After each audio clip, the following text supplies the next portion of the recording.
Je ne suis pas voyant. Mais j'ai compris une chose. Que dans la vie, on peut choisir une chose. On peut choisir d'être heureux. On ne choisit pas beaucoup de choses. On ne choisit pas la famille dans laquelle on est. On ne choisit pas ses parents. On les découvre. À 5 ans, bon, même pas à 5 ans, déjà, je crois, 2 ans, vous savez c'est qui papa, c'est qui maman. On ne choisit pas ses frères et sœurs. À 3 ans, 4 ans, vous réalisez qui est votre frère, qui est votre sœur. Et vous connaissez déjà lequel vous aimez le mieux. On ne choisit pas sa famille élargie. On réalise qui fait partie de sa famille élargie. Et on fait avec. Dans la vie, on choisit une seule chose. En ce qui concerne les relations. On choisit la personne avec qui on passe le reste de sa vie. L'homme ou la femme avec qui on passera les moments de paix, le moment de bonheur. La personne avec qui on partagera les moments les plus forts. Pour le reste de la vie. C'est un choix précieux. Voilà pourquoi je suis de ceux qui pensent qu'il ne faut jamais se laisser guider ou se laisser pousser vers une direction. Il faut faire ses propres choix et en regretter les conséquences si c'en est les cas. Dans la vie, on peut encore choisir une autre chose. On peut choisir d'être heureux. On peut choisir d'être heureux dans la vie. On ne peut pas choisir d'avoir de l'argent parce que l'argent vient, quelquefois l'argent disparaît. On peut gagner de l'argent et quelquefois en perdre. Ça fait partie de la vie. C'est un mystère. Mais on peut choisir d'être heureux. C'est-à-dire choisir de vivre sa vie en accord avec ses propres attentes. Choisir sa direction, choisir son lieu de résidence, choisir son entourage, choisir l'influence. Je vais vous donner quelques éléments ici qui pourront peut-être aider quelqu'un. Je ne sais pas, peu importe. Dans la vie, il faut comprendre une chose. Tout le monde ne vous aimera pas. Arrêtez de vous tracasser, arrêtez de fournir des efforts, arrêtez de vous tuer. Ceux qui vous aiment n'auront pas besoin de vos explications pour continuer à vous aimer. Ceux qui vous aiment ont déjà compris. Ce n'est peut-être pas vrai. Ils viendront peut-être d'eux-mêmes pour vous demander en direct, vous poser la question. Ceux qui vous aiment vous appelleront au téléphone pour dire ce que j'ai entendu, est-ce que c'est vrai ou pas. S'ils n'ont pas de numéro de téléphone par lequel vous joindre, c'est-à-dire que vous n'êtes pas assez proche pour qu'ils vous jugent. Ils ne vous connaissent pas. Ne vous tracassez pas dans la vie essayant de vous justifier. Qui a dit quoi? Qui a fait quoi? Qu'est-ce que j'ai écrit là-bas? Qu'est-ce que je dis là-bas? Les gens sont toujours là pour critiquer. En tout cas, parlons de notre secteur, c'est-à-dire les Noirs en général. On aime quelqu'un quand il est en bas, c'est-à-dire quand il souffre, quand il est en difficulté, quand il vient demander, quand il fait de comédie, là on l'adore. Quand il fait le stupide, le joker, l'idiot, tout le monde l'aime, on l'acclame. Il amuse, on aime, quand on amuse la galerie. Mais quand vous devenez une personne hors pair, une personne différente, une personne ayant une direction forte, une personne qui influe dans son domaine, une personne qui progresse, on essaie de vous approcher très subtilement. Et si on sent que vous n'êtes pas facile à balancer, on vous rejette.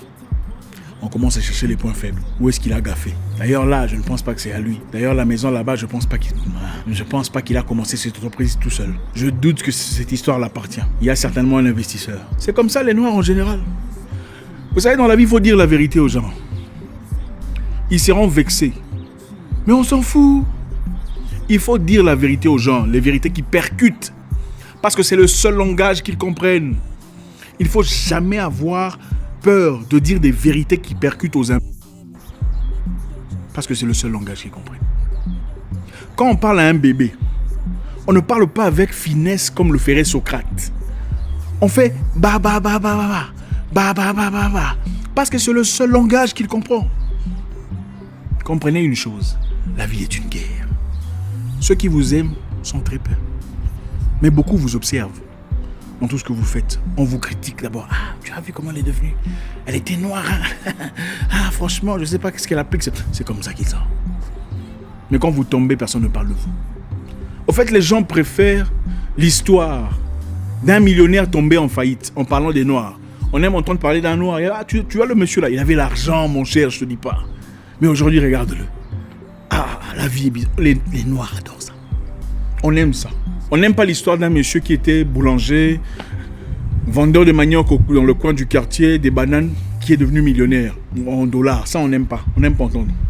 On trouve souvent des justifications disant certainement il a touché des gris-gris, ou l'argent ne lui appartient pas, carrément la boutique n'est pas à lui, il a des sponsors, il y a des gens qui sont derrière tout ça. Comprenez une chose, beaucoup ne vous aimeront pas. La plupart des gens sont là pour vilipender, pour critiquer. Voilà pourquoi nous sommes en arrière. Nous sommes dirigés, guidés, assujettis. Parce que même parmi nous, on a du mal à nous comprendre. Vous savez, en Afrique, on n'a pas besoin de fournir beaucoup d'efforts pour détruire le continent. Il suffit d'utiliser Jacques contre Mustapha. Ils sont les mêmes frères qui se tuent. Depuis la nuit de temps. Ceux qui ont tué Lumumba, c'est qui? Lumumba du Congo. Ses frères. Pourtant, c'était un homme fort qui voulait la liberté de son peuple. Il voulait la grandeur, l'élévation. Il voulait l'autosuffisance. Mais ses propres frères l'ont tué. Il y a même une personne qui disait, en parlant à un journaliste belge, moi, Lumumba, si je l'avais, je ne le tuerais pas d'une balle. Je le couperais en morceaux et je mangerais chaque jour l'oreille, l'œil, la tête. Imaginez-vous un peu. Pourtant, le même Lumumba combattait pour sa cause. Thomas Sankara, qui l'a détruit, ses propres frères. Soyez forts. La deuxième chose, n'ayez pas peur de la douleur. La douleur vient dans beaucoup de formes. La douleur de la vie, la douleur de la séparation, la douleur de la décision. Elle est très importante. Dans la vie, vous n'aurez pas toujours le bonheur, le bonheur, le bonheur. Le bonheur de chaque jour ne grandit jamais une personne à des dimensions supérieures. C'est impossible. Il faut connaître le bas pour jouir du haut. Il faut connaître la nuit pour apprécier le jour. Il faut avoir le vent pour aimer le sec. Ça fait partie de la vie. Le contraste de la vie. N'ayez pas peur de la douleur. La douleur de partir. Vous savez que ça fait un moment, ça brûle dans votre cœur. Il vous faut partir, il faut aller ailleurs. Vous n'y trouvez plus votre part, peu importe ce que c'est. Dans un boulot, la peine, les critiques, un environnement toxique dans lequel règne la causticité incroyable. Mais vous restez parce que vous avez peur de la douleur, peur de la solitude. N'ayez pas peur de vous séparer des gens qui vous entourent s'ils ne vous apportent que la toxicité et la négativité.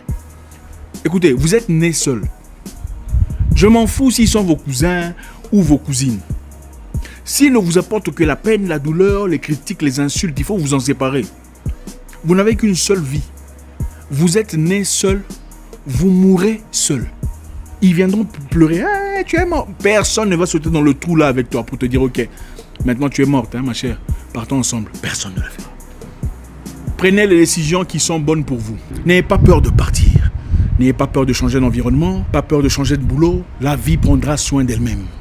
Dans la vie, quelquefois, il faut savoir libérer. Se libérer de ce qu'on a déjà pour acquérir quelque chose de nouveau. C'est comme ça la vie. On ne peut pas commencer à pleurnicher cherchant des trucs nouveaux pendant qu'on se crampons aux choses anciennes. Ça ne marche pas comme ça. Quelqu'un disait, dans la vie, on a deux vies. L'être humain a deux vies. La deuxième vie commence quand on réalise qu'on n'en a qu'une seule. C'est là que votre deuxième vie commence. Réalisez que vous n'avez qu'une seule vie. Et tout le monde est voué à mourir. Non, il n'y a vraiment pas de peine ou de choses qui puissent vraiment vous briser au-delà de la mort. Tout le monde mourra. Et quand vous acceptez que vous mourrez, à un moment donné de votre vie, vous arrêtez d'avoir peur. Vous arrêtez d'avoir ce sentiment de « comment ça va se passer ?» Si ça ne vous apporte pas la paix, le bonheur, au moins l'argent, il faut laisser ça partir. Je pourrais comprendre que vous supportiez si c'est une question d'argent, de finances, vous êtes en besoin d'opportunités, une personne qui vous emmène véritablement, mais vous apporte, là c'est compréhensible. Mais c'est une personne qui ne vous sert absolument à rien. Il faut s'en séparer. N'ayez pas peur de vous séparer de votre communauté, si c'est une communauté toxique qui ne sert à rien. Oui, il y a des communautés qui ne servent à rien, à part les insultes, les injures, les critiques. Ils règnent dans l'impolitesse, dans la bêtise. Il faut s'en séparer. L'abrutissement. Vous n'êtes pas votre communauté, ça je vous le rappelle. Vous êtes l'enfant de votre père. Trouvez des gens qui vous ressemblent. Des gens qui sont prêts à lutter comme vous. Des gens qui ont une perception positive de la vie. Des gens qui vont vers la même direction que vous. Même si vous vous retrouvez seul, allez-y. La vie est très brève, mes amis. Avec tout ce qui se passe dans le monde, on ne sait pas qu'est-ce qui va arriver demain. L'incertitude qui baigne, qui règne, qui nous inonde chaque jour. Vous êtes toujours là en train de visualiser les mêmes stupidités, les mêmes stupidités, les mêmes conneries sur Internet. Faites le bon choix pour vous. L'être humain a deux vies. La deuxième commence quand il réalise qu'il n'a qu'une seule vie. N'ayez pas peur. N'ayez pas peur de vous exprimer. N'ayez pas peur de faire mal ou de vexer ou de révolter des gens qui ne comprennent rien. Parce que quelquefois, c'est la seule façon de comprendre. C'est leur seul langage. C'est le seul langage qu'ils comprennent. C'est un âgé qui ne te respecte pas. Il faut le remettre à sa place. Il faut l'expliquer. Mon vieux, tu vois là, avec tout le respect, il ne faut pas faire ça. Parce que ça, c'est me manquer de respect à moi. Ah, comment tu peux me parler? Non, je vous parle comme ça parce qu'apparemment, vous ne comprenez pas. Je ne suis pas un gamin. Je vous respecte, vous êtes plus âgé, mais regardez, là, vous avez gaffé. Il ne faut plus faire ça. Je le dis très souvent, beaucoup de gens grandissent jusqu'à 31 ans. Après 31 ans, ils ne grandissent plus. Ils apprennent seulement à fignoler de nouveaux mots en français. Ce n'est pas tout le monde qui grandit au-delà de 31 ans. Attention. Être vieux n'est pas acquis par naissance. Je comprends, il y a des gens qu'il faut respecter. Ils étaient peut-être des amis de vos grands frères, de vos grandes sœurs. Vous connaissez depuis que vous êtes bambin, un enfant, tout ça. Je comprends tout à fait. Mais le respect se mérite. Ça ne s'attribue pas gratuitement. Absolument pas. Il faut justifier le respect qu'on veut acquérir. Quand on se comporte comme un guignol, comment espérez-vous vouloir recevoir de la part de ceux qui vous regardent un respect adéquat? Ça n'a aucun sens. Traitez les gens tels qu'ils sont, pas tels que vous souhaiteriez qu'ils soient. Il y a des gens qui ne comprennent pas dans la vie. Il y a des vices et des boulons qui ne sont pas là. N'essayez pas de les arranger. Non, ce n'est pas votre devoir. Vous n'êtes pas maîtresse, vous n'êtes pas instituteur, ce n'est pas votre devoir. Vivez votre vie pour votre bonheur d'abord. Prenez soin de ceux qui vous accompagnent. Pour le reste, donnez-leur tel qu'ils sont. Quand ils viennent dans la bêtise, attribuez la bêtise en rapport avec leur niveau de bêtise. Quand ils viennent dans la sérieuxité, attribuez la sérieuxité en rapport avec leur niveau de sérieuxité. C'est une belle vie. Laissez un commentaire, vous savez comment ça se passe. Et j'espère vous parler encore très bientôt dans une nouvelle vidéo. Au revoir.